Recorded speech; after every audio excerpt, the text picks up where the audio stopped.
కొల్లేరు ప్రాంతం అంటే దాదాపుగా ఉమ్మడి పశ్చిమ గోదావరి జిల్లా, అట్లాగే కృష్ణా జిల్లాలో half of the part like Kaikaluru, Gudivada ఆ రూట్లన్నింటిలో ఉన్నటువంటి ప్రజాప్రతినిధులకి అందులో పాత్ర. ఇదివరకు లెక్క చెప్పాలంటే కృష్ణా జిల్లా అటు పశ్చిమ గోదావరి జిల్లా వాళ్ళ మొత్తానికి సంబంధించినటువంటి అంశం ప్రజాప్రతినిధుల్లో అనేక మంది, అందులో తెలుగుదేశం పార్టీకి సంబంధించినటువంటి వాళ్ళకి ఎక్కువ. ఓ రకంగా తెలుగుదేశం కంచుకోట.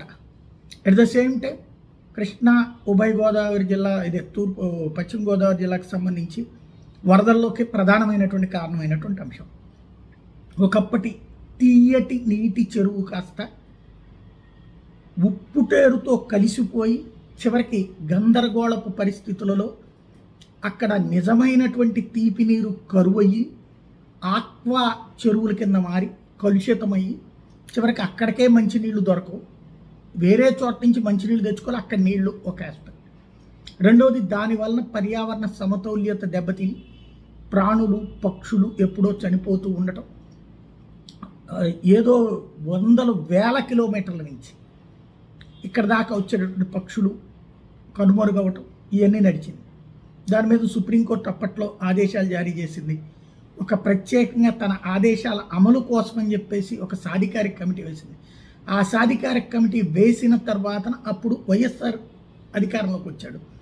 కాబట్టి ఆ చెరువులు కూల్చటం, ఏదైతే కాంటూర్ అదనంగా ఒక చెరువు, ఒక కాలువ రూటు మొత్తాన్ని కూడా ఈ చెరువులు కబ్జాని కంట్రోల్ చేయమని చెప్పేయటం, అవన్నీ పగలకొట్టించడం, ఇదంతా అయిపోయింది. తర్వాత మళ్ళీ ప్రభుత్వం మారింది, రాజశేఖర రెడ్డి మరణం. ఆ తర్వాత మళ్ళీ కొల్లేరు ఆక్రమణలు యథేచ్ఛగా సాగిపోయినాయి, ఇప్పుడు విచ్చలవిడిగా సాగిపోయినాయి. మళ్ళీ తాజాగా ఇప్పుడు సుప్రీంకోర్టు డైరెక్ట్గా ఆదేశాలు ఇచ్చింది, దాని ఒరిజినల్ సరిహద్దుల్ని చెప్పమని చెప్పి. ఇప్పుడు ప్రభుత్వం చెప్పాలి సరిహద్దు. ఇది పరీక్ష, ఒక రకంగా అదృష్టం, ఒక రకంగా పరీక్ష. అదృష్టం ఎట్లా అంటే వీళ్ళు ఏది చెప్తే అదే సరిహద్దు, కాదనడానికి ఏం లేదు.